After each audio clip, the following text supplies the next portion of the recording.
Hello, SNA Assassinators. I'm back here with a more podcast video, but this time it's for AEW Collision, like I promised you guys about 7 hours ago, if I'm mistaken.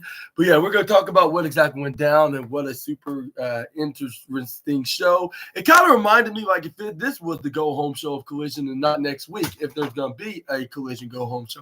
Unless this is the go home show for Collision. I'm not sure. Like, I need to see like what's the next schedule for the next episode of AEW Collision. And if they're not going to make one next week, I guess you could say it is the go home show because they hype things up for the pay per view at Full Gear, which is 7 days from now.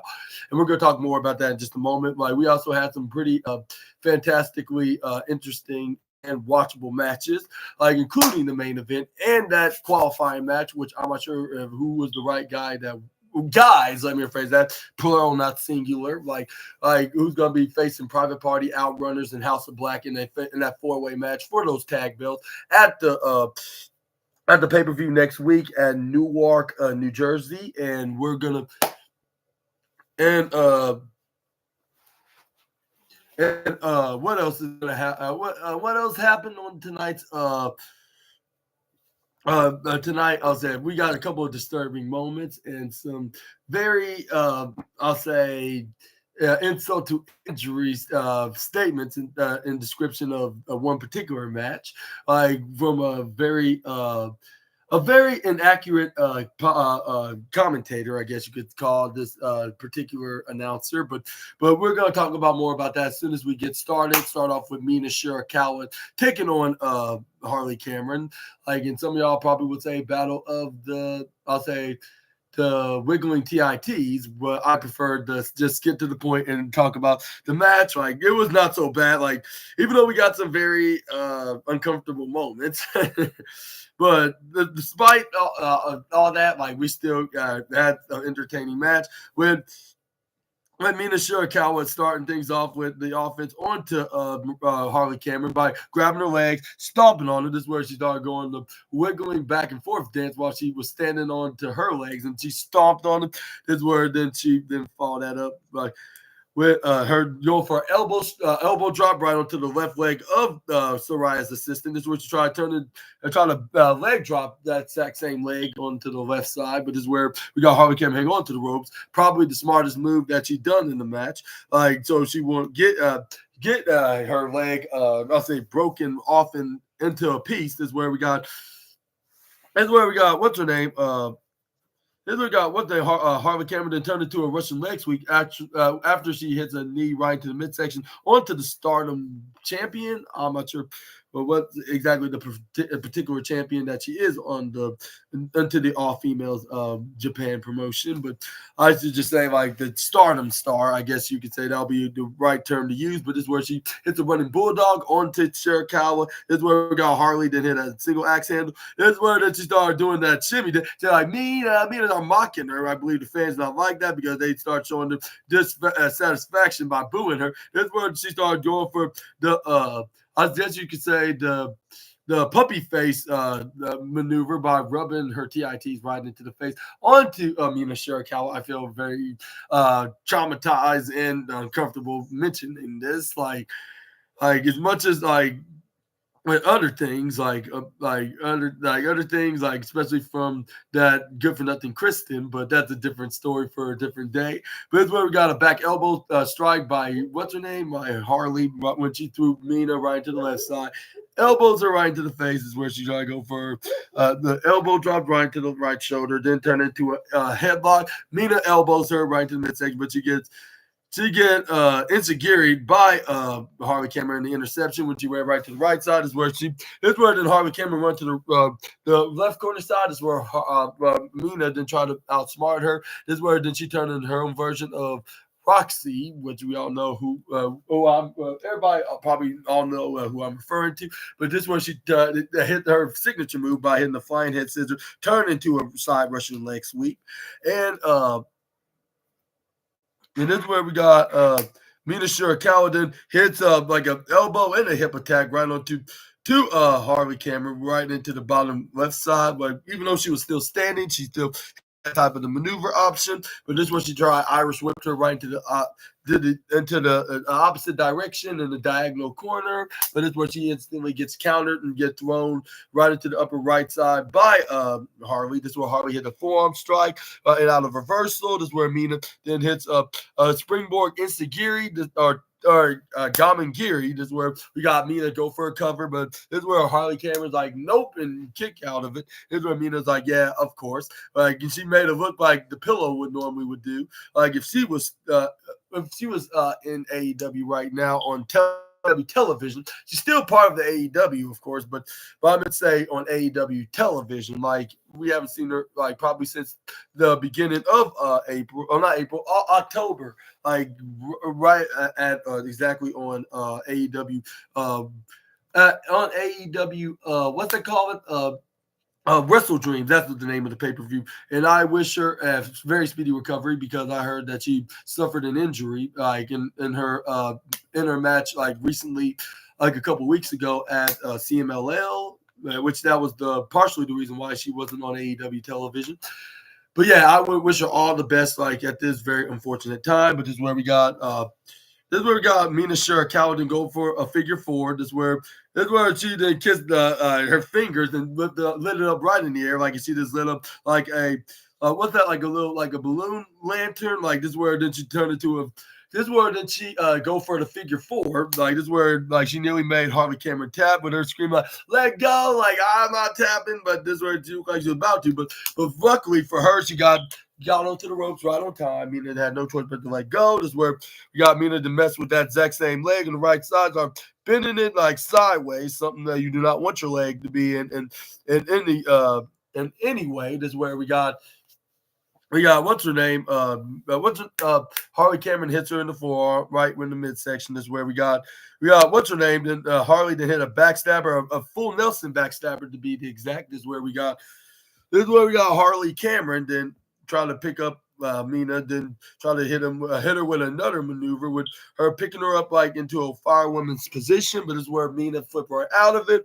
This is where she super kicks Harley right into the left leg, but she ends up getting forearm strike by Harley. This is where Harley then Mina started messing with that leg. Like this is where they start hitting each other in the worst places. Like with Harley hitting Mina in the shoulder, which she's having issues with, while Mina start messing with Harley's right leg because she's having issues with that as well. This is where we got the Stardom Star then start hitting some punches, back fist, and then going for a twist into like a guillotine lock, and this is where then she had a back elbow, and then she elbowed her in the midsection, then got her into like a dragon sleeper, but then she turned into a suplex. But this is where we got Harley Cameron flip right out of it and went right behind her, try to go for a German suplex. But this is where we got Harley Cameron then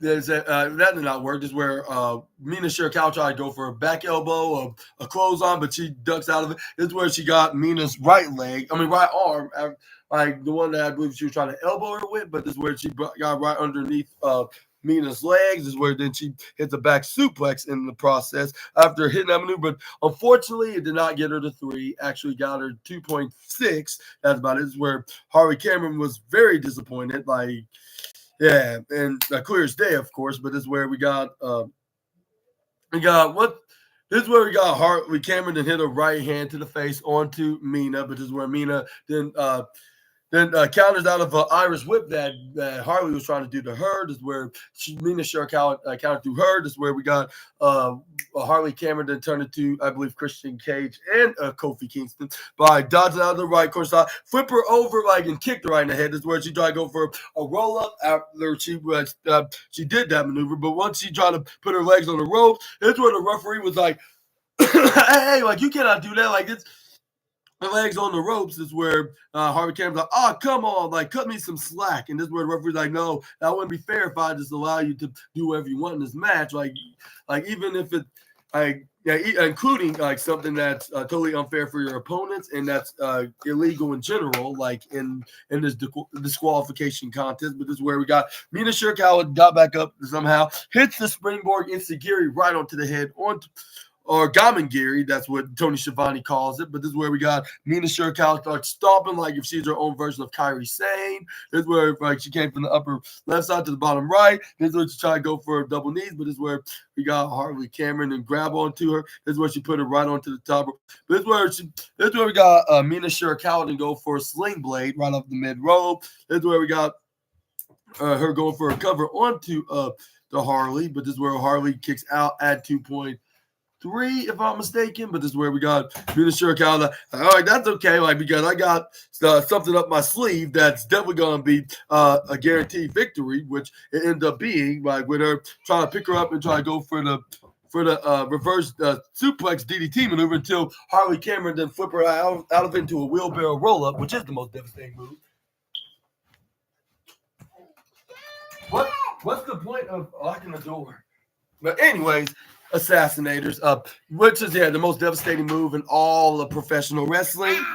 Why you always do that? But this is where we got Mina then flip right out of it into the pin. This is where then this is where she hits the back fist right onto Harley Cameron. This is where we got This is where we got Mina Shirakawa try to go for it again, try to pick up Harley Cameron, because you know the rules in professional wrestling, like that driver, like for the 1, 2, 3, and your winner of this match, Mina Shirakawa.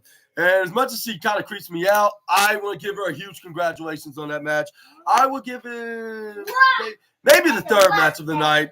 Perhaps I would give it the bronze trophy of the night. Yeah, that's what the third place means.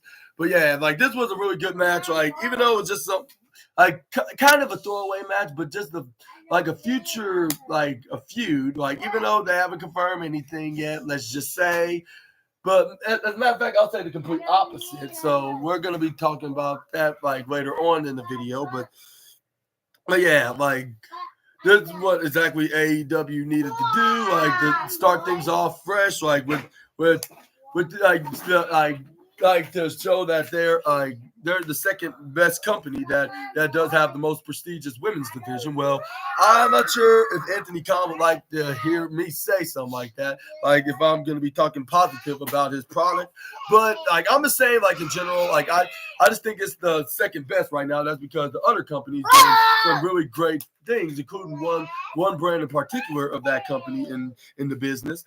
But we're going to move on. Let's talk about Daniel Garcia in a match, and it was taking on Johnny TV because it was announced last Saturday on Collision that Johnny TV was going to be facing the former Ring of Honor Pure Champion, and he's going to have the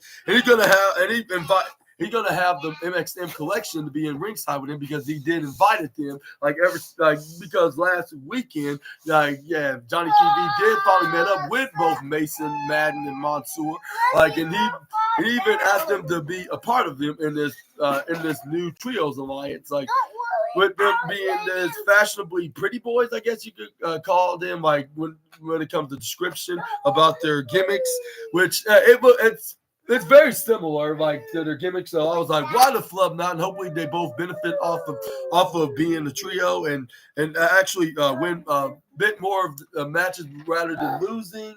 Like even though not everybody can win an AEW program, but they could book somehow that he does.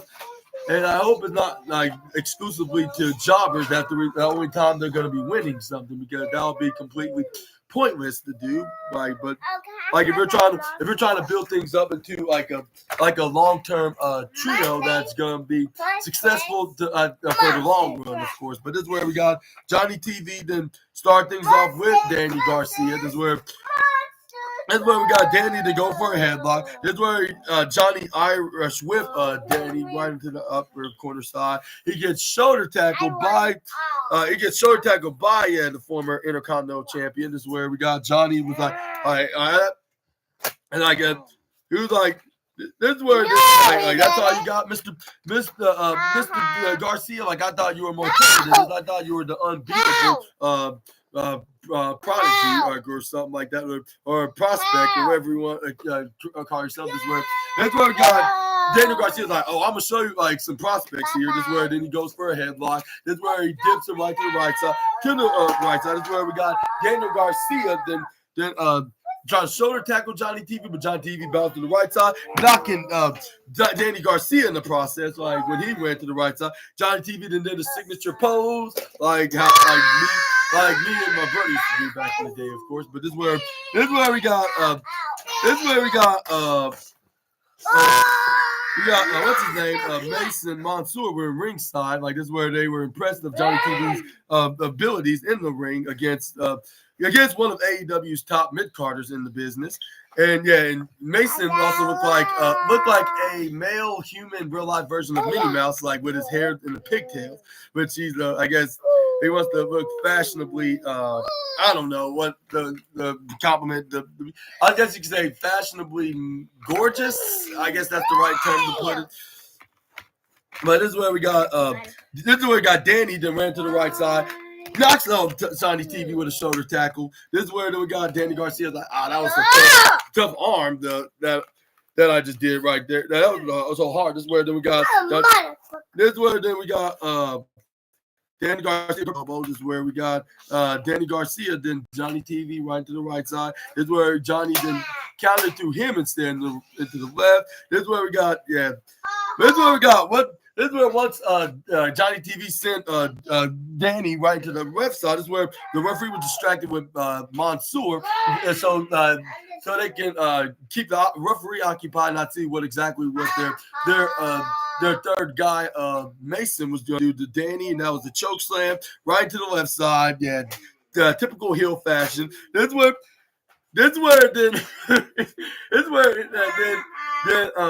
Then May said the best line of the night in AEW Collision, and that was I didn't do anything. Like all I did is just stare at him, and he just fell out into the ground. Like I guess my looks killed him, like something like that.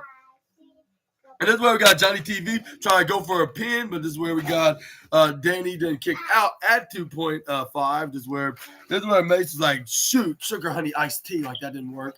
Like under his breath, like with him being very disappointed.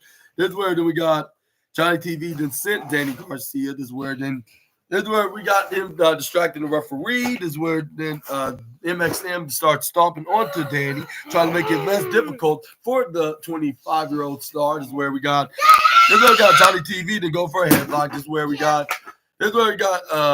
Danny Garcia going out of it. This is where they start playing wrestling tennis by hitting knife edge chops, which they also earned themselves some the spots in the envy list in the number 2 spot, in the top 2 spot, and with Johnny TV at number 2 and Danny Garcia at number 1.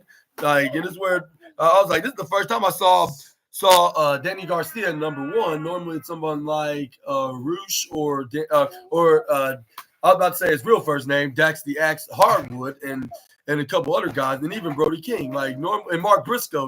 Normally those names usually get the number 1 spot, but it's very amazingly shocking that it was Danny that of all wrestlers that got the number 1 today.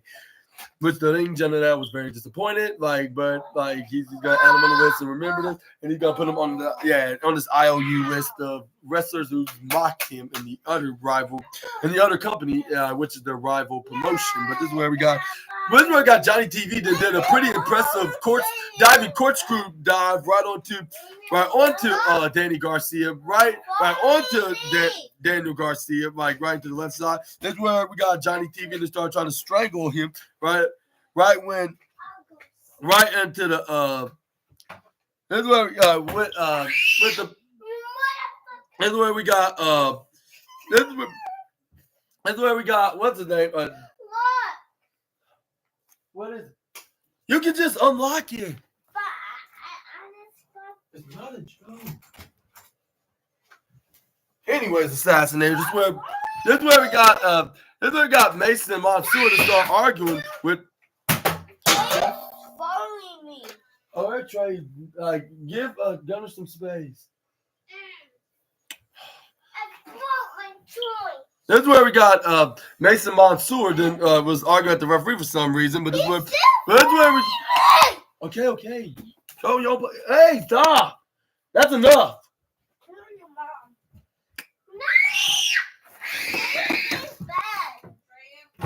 But But anyway, assassinators, without any brutal interruptions, like this is where we got Johnny TV throws Danny Garcia. But the next thing that everybody at least expected was the scapegoat that loved crying people, Rivers Jack Perry, then came out of nowhere, just floating in the air in a hoodie, and then went right behind what's his name, Daddy Magic Matt Menard, which is the kayfabe father of Daniel Garcia. Just whacked him right to the head, right onto Alan the announce table, and you know that Daniel Garcia have so much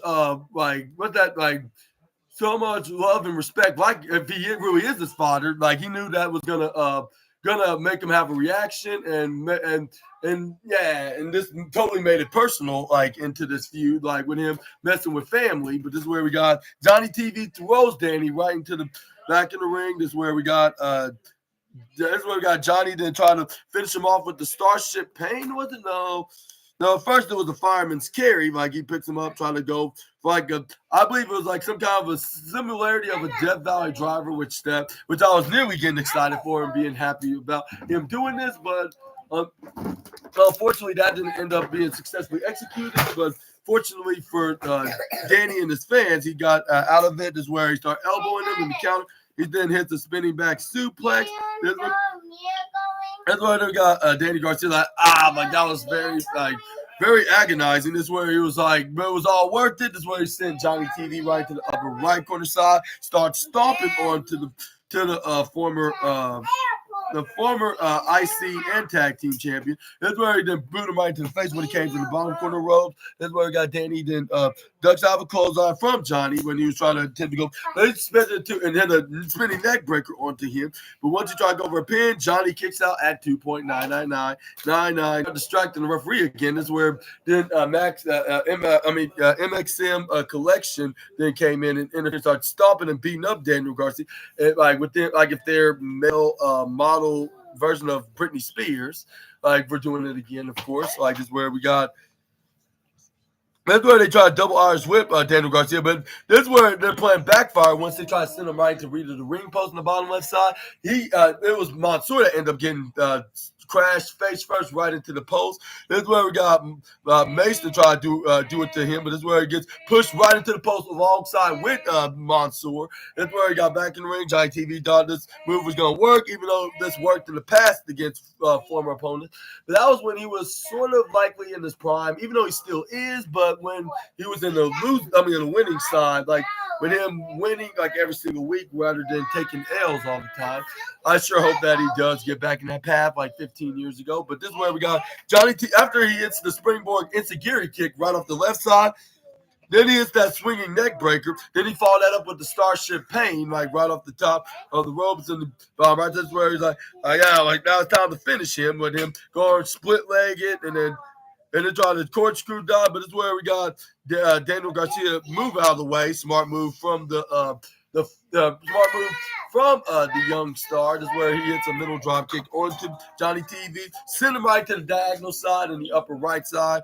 Daniel Garcia's like, now I'm back in the offense. This is where then he ducked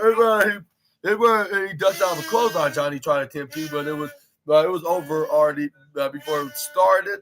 Well, I'm not sure if I said that correctly, but this is where we got a Cobra clutch like that Danny Garcia did. It's where he manages to make him pass out. And he just he won the match after choking him out.